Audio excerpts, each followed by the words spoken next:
नमस्कार बंधुगण आमे शुणुचे श्री कमलाकांत महांतीଙ୍କ लिखित गल्प संकलन सारांश सेथिरु उद्धृत गल्प सेल्सम्यानशिप।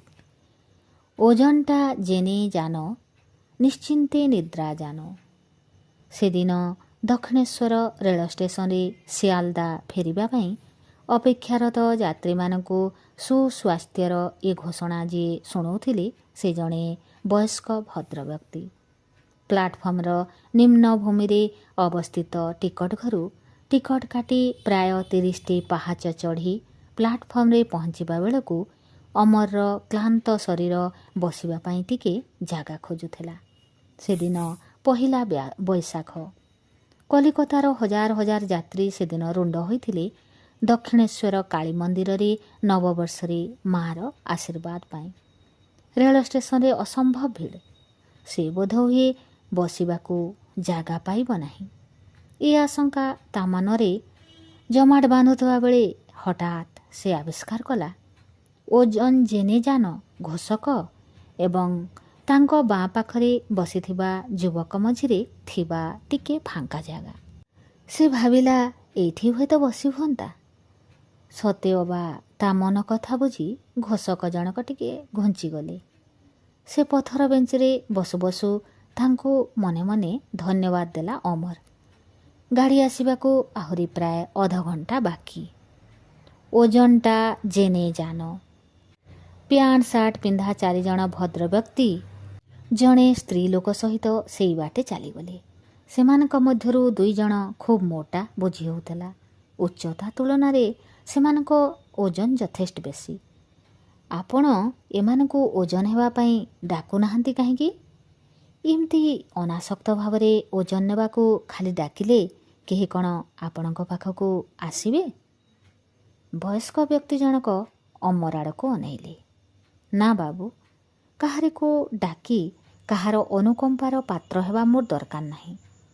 ओजन जंत्रटा नहीं एठी मु प्रतिदिन बसे। एमती डाकू थाए जहा दरकार से निश्चय आसिबो। मु काहाकू अनुग्रह करू नाही बा काहारी अनुग्रहर पात्र हो नाही। एईटा सीधा व्यवसाय, इम्पर्सनाल। कौन मुठी कहूची तो? अमर भाविला ए कथारे हुए तो किछि सत्यता अछि, किंतु व्यवसाय रे किछि सेल्समैनशिप तो पुणी रहिबा दरकार। से कहिला इम्पर्सनाल कथाटा ठीक जे, तेबे व्यवसाय रे सेल्समैनशिप तो पुणी आवश्यकता रहिछि। ता नहेले ता दोकानटीए गरम चा दोकानटीए गरम चा गरम सिंगड़ा बोली डाक दे गराख मानकू आकृष्ट करने चेष्टा करता नहीं। एईटा विज्ञापनर जोग आज्ञा। एठी व्यवसाय पर्सनाल इनवॉल्वमेंट लोड़ा। वयस्क व्यक्ति जनक एथर सीधा होई बसिले। मुहूर्तक पई चषमार मोटा काच तलू तांको आखि दुईटी जेमती निबिड़ भावरे अतीत को अवलोकन करी पकाइली, जहाकू कहती क्विक इंटेंस लुक। तमे सेल्समैनशिप कथा कहूच? मते देख, 40 वर्ष धरी गोटे कंपानी रे सेल्स डिपार्टमेंटर काम करी मु अवसर नहींची। सेही डिपार्टमेंटर सर्वोच्च कर्ता रूपे तुमे मते एभे जहा कहूच ए कथा मो डिपार्टमेंटर उच्चाभिलाषी युवक युवती मानकू विभिन्न भावरे बुझाइछि। किंतु बाबू, आज 80 वर्ष बयस मु कण किछि शिखी नाही जे सेई सेल्समैनशिप को जाबुड़ी धरी बसिथिबी। अमर मने हेला भद्र लोकंक बयस खूब बेसी हेले 60 रु 65 हेबो। से कहिला आपणको 80 वर्ष हेबो नाही। ना, 80 वर्ष हेबाकू मते आउ 3 वर्ष बाकी। तमे खूब बेसी हेले भी 40 टपी नथिबो। तमठू प्राय 2 गुण बड़ बोली तमको तमे बोली संबोधन करुछि।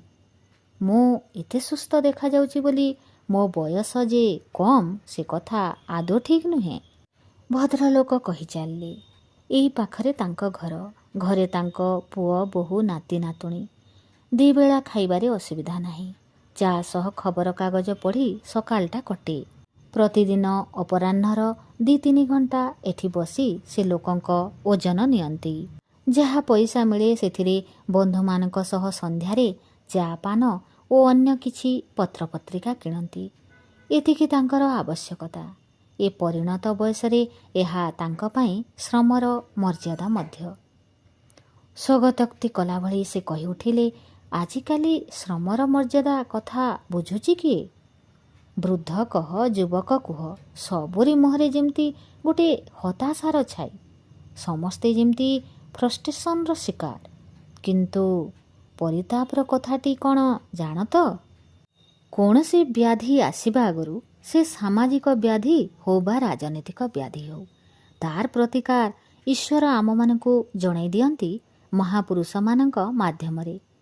ଶ୍ରମର ମର୍ଯ୍ୟାଦା ହତାଶ ବିରୋଧରେ ଏମିତି ଗୋଟିଏ ଚେତାବନୀ।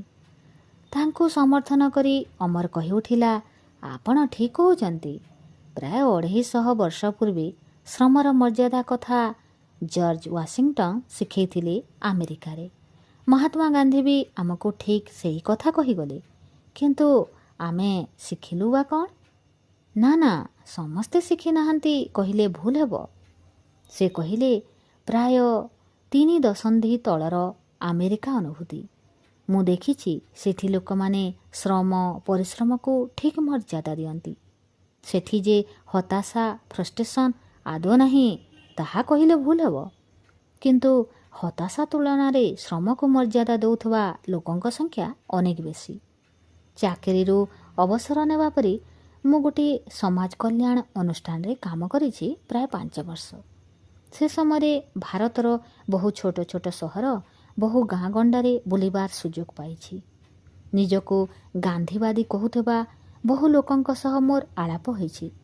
କିନ୍ତୁ ଶ୍ରମକୁ ମର୍ଯ୍ୟାଦା ଦେଉଥିବା କେହି ଜଣେ ମୋ ଆଖିରେ ପଡ଼ିନାହାନ୍ତି।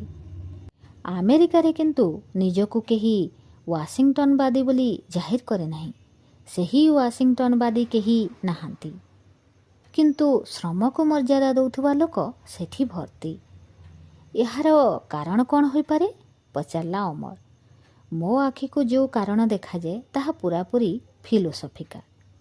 ଆମ ପୁରାଣରେ ଲେଖା ଅଛି, କାମଟିକୁ ନିଜେ ନ କରି ଅନ୍ୟକୁ କରିବାକୁ ଉପଦେଶ ଦେଲେ ସେ ଉପଦେଶରେ କିଛି ଲାଭ ହୁଏ ନାହିଁ। ୱାସିଂଟନ ନିଶ୍ଚୟ ନିଜ ଜୀବନରେ ପ୍ରଥମେ ଶ୍ରମର ମର୍ଯ୍ୟାଦା ଅଭ୍ୟାସ କଲାପରେ ଅନ୍ୟକୁ ତାହା କରିବାକୁ କହୁଥିଲେ। ମହାତ୍ମା ଗାନ୍ଧୀ ବୋଧହୁଏ ନା, ନିଜେ ନ କରି ଗାନ୍ଧୀଜୀ ଅନ୍ୟକୁ ତୁଚ୍ଛା ଉପଦେଶ ଦେଇନାହାନ୍ତି। ହେଇ, ଆପଣ ତ ଏ ବୟସରେ କାମ କରୁଛନ୍ତି। ଏ ତ ଗାନ୍ଧୀଙ୍କ ପ୍ରଭାବ। ନା, ମୁଁ ଗାନ୍ଧୀବାଦୀ ନୁହେଁ। ହୁଏତ ଗାନ୍ଧୀ ସାହିତ୍ୟର କିଛି ପୃଷ୍ଠା ପଢ଼ିଛି। ମୋ ଅବଚେତନ ମନରେ ଗାନ୍ଧୀ ଦର୍ଶନର କିଛି ପ୍ରଭାବ ପଡ଼ିଥିବା ଅସମ୍ଭବ ନୁହେଁ। କିନ୍ତୁ ଗାନ୍ଧୀବାଦୀ ହେବାକୁ ମୁଁ କେବେ ଚେଷ୍ଟା କରିନାହିଁ। ସତ୍ୟ, ଅହିଂସା ଏସବୁ ଗାନ୍ଧୀ ଦର୍ଶନର ମୂଳମନ୍ତ୍ର। ତେବେ ପରିଶ୍ରମ କଥାଟି ନିଆରା। ଅମର କିଛି କହିବା ପୂର୍ବରୁ ବୃଦ୍ଧ କହି ଉଠିଲେ, ଓଜନଟା ଜେନେ ଜାନ। ସେତିକିବେଳେ ସେହି ବାଟ ଦେଇ ଯାଉଥିବା 4 ଜଣ ଯୁବକ ଓଜନ ନେବା ପାଇଁ ସେଠି ଅଟକି ଗଲେ। ଟିକେ ପତଳା ଦେଖାଯାଉଥିବା ଯୁବକଟି ପ୍ରଥମେ ଓଜନ ଯନ୍ତ୍ର ଉପରେ ଉଠିଲେ। ସିଧା ହୋଇ ଛିଡ଼ା ହୁଅ। ମୁଣ୍ଡକୁ ଦେହ ସହ ଏକ ସରଳ ରେଖାରେ ରଖ। ତାହେଲେ ଠିକ୍ ଓଜନ ଆସିବ। ଜଣକ ପରେ ଜଣେ ଓଜନ ହେବା ପରେ ପ୍ରଥମ ଯୁବକକୁ ବୃଦ୍ଧ କହିଲେ, ତୁମ ଉଚ୍ଚତା ତୁଳନାରେ ଓଜନ ସାମାନ୍ୟ କମ୍ ଅଛି। ଜଣ୍ଡିସ୍ ଭୋଗୁଥିଲେ ବୋଧେ? ଏଇ ନିଅ, ଏଥିରେ ଯାହା ଲେଖା ଅଛି ତାହା ମାନି ଚଳିଲେ 2 ସପ୍ତାହ ମଧ୍ୟରେ ତୁମ ଓଜନ ଠିକ୍ ହୋଇଯିବ। ବୃଦ୍ଧ ଖଣ୍ଡିଏ କାଗଜ ତାଙ୍କ ହାତକୁ ବଢ଼ାଇ ଦେଲେ। ସେଥିରେ ଲେଖା ଥିଲା, ଓଜନ ବଢ଼ାଇବାର ସହଜ ଉପାୟ। ନିଜକୁ ଜଣ୍ଡିସ୍ ହୋଇଥିଲା ବୋଲି ସ୍ୱୀକାର କରି ଯୁବକଟି କାଗଜ ଖଣ୍ଡିକ ଯତ୍ନରେ ପକେଟରେ ରଖିଲେ ଓ 10 ଟଙ୍କିଆ ନୋଟ୍ ଖଣ୍ଡେ ବଢ଼ାଇ ଦେଲେ।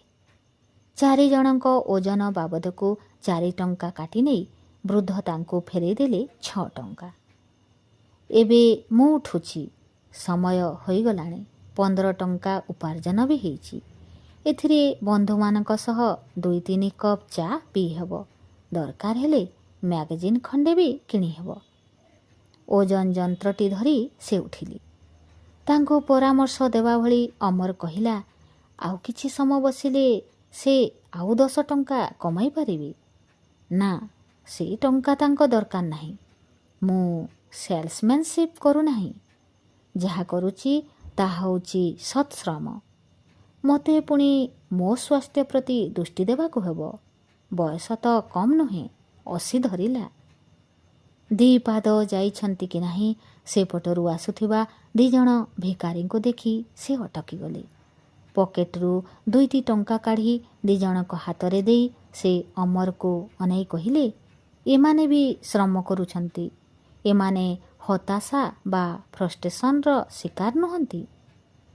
ବୃଦ୍ଧ ଓଜନ ଯନ୍ତ୍ରଟି ଧରି ସିଡ଼ିରୁ ତଳକୁ ଓହ୍ଲାଇ ଲୋକ ଗହଳିରେ ଅଦୃଶ୍ୟ ନ ହେବା ପର୍ଯ୍ୟନ୍ତ ଅମର ତାଙ୍କୁ ଚାହିଁ ରହିଥିଲା। ହଠାତ୍ ତାର ଧ୍ୟାନ ଭଙ୍ଗ ହେଲା ସିଆଲଦା ଆଡ଼କୁ ମୋହିଥିବା ଲୋକାଲ ଟ୍ରେନ୍ର ହୁଇସିଲ୍ ଶବ୍ଦରେ। ଅମର ଉଠିଲା। ସେ ଦକ୍ଷିଣେଶ୍ୱର ଛାଡ଼ିଯିବ, କିନ୍ତୁ ସାଥିରେ ନେଇଯିବ ଏ ଅପରାହ୍ନର ସ୍ମୃତି।